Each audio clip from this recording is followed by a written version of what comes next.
விஜயகாந்த் அண்ணா, உனக்கு தங்க புழுங்கரிச்சு அண்ணா, இன்னைக்கு தாசில்தார மிஷினரிச்சு என்னை கண்டா தட்டி வெடிச்சிருவேன். என்னோட அண்ணா என்னோட தம்பசியா ஆக்கிருவேன்.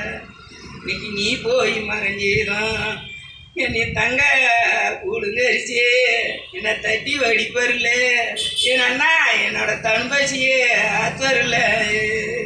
எனக்கு பொண்ணு புழுங்கரிச்சு என் அண்ணா எனக்கு போலீஸா மிஷினரிச்சு என்னை கண்டா போட்டு வெடிச்சிருவேன். என் அண்ணா என்னோட பொம்பசி ஆத்திருவேன். இன்னைக்கு நீ போய் மறைஞ்சிதான் எனக்கு போட்டு வெடிப்பருல. என் அண்ணா என்னோட பொம்பசி ஆத்துவருல.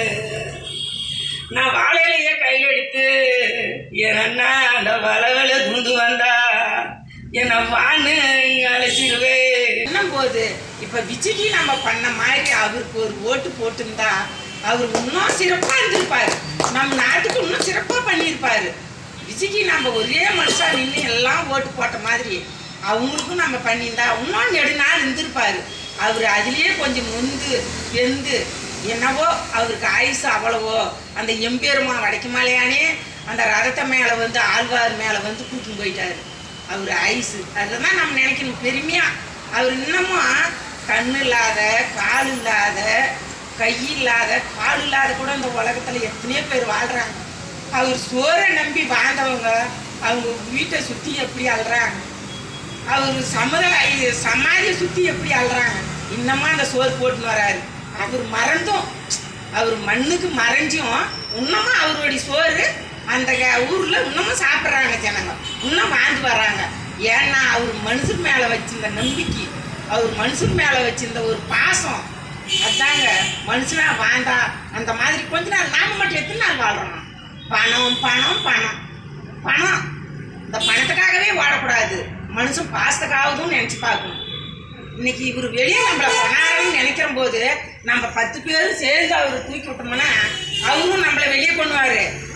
கொண்டாந்த மாதிரி இருக்கும், நம்மள நாட்டில் தெரிஞ்ச மாதிரி இருக்கும், அவரும் நம்மளால குறைச்ச மாதிரி இருக்கும். நாம் என்ன நினைக்கணும், ஐயோ அந்த தம்பி நம்மளுக்காக படம் எடுத்தாரு, நாம் பாரு அவருக்காக நாமளும் ஒத்துழைப்பு கொடுக்கணும். இந்த பணத்தை பெருசாக நினைக்கக்கூடாது. நம்ம உழைப்பை நம்ம நினச்சி அவர் உண்மையாக நம்ம உழைச்சி நம்ம பண்ணி கொடுத்தா அவர் வெற்றியாக வந்தால் நாமளும் இங்கே சமுதாயத்தில் ஒரு பேர் வாங்கலாம். அந்த விடாமுயற்சி தன்னம்பிக்கை அப்படின்னு அந்த கொள்கையை வச்சுருக்கும் போது இப்போ நான் நிறையா ஒரு விளம்பர படத்தில் நடிச்சிருக்கேன். சின்ன வயசுல இந்த கதை இதெல்லாம் எழுதுறதுனால இப்போ 2-3 படத்துக்கு வந்து நான் வசனம் எழுதுகிறேன். சினிமா வந்து ஒரு பெரிய மாஸ் மீடியா. அந்த மாஸ் மீடியா வந்து நம்ம எப்படி பயன்படுத்திக்கிறோம் அப்படிங்கிறது தான் மிகப்பெரிய ஒரு விஷயம். சில பேர் சொல்லுவாங்க இளமையிலே போய் சினிமாவில் வந்து சேர்ந்தால் தான் அது வந்து சாதிக்க முடியும் அப்படின்லாம் சொல்லுவாங்க. அது வந்து என்னென்னா அந்தந்த காலகட்டத்தில் அவங்கவுங்களுக்கு அந்த வாய்ப்பு கிடைச்சிடும். சின்ன வயசில் இப்போ சார் கூட சொன்னார், 25 வயசில் ஒரு பையன் டைரக்ட் பண்ணிக்க தாய் கழிவுப்படுத்தினா அது உண்மை. அதே மாதிரி பிளாஸ்ட்னு ஒரு படம் வந்துச்சுங்க, அர்ஜுன் நடித்த படம். அந்த தம்பியும் வந்து ரொம்ப கம்மி வயசு. ஏன்னா அவங்களாம் அந்த வாய்ப்பு அவங்களுக்கு கரெக்டாக கிடைச்சிருச்சு அந்த வயசில். அவங்க வந்து ஒரு அசிஸ்டண்ட்டு டைரக்டர்கிட்ட ஒரு அசிஸ்டண்ட்டாக ஏடியாக ஒர்க் பண்ணி உடனே அவங்களுக்கு பட வாய்ப்பு இந்த மாதிரி கிடைச்சிது. அது இயல்பான விஷயம்னு வச்சிங்களேன்.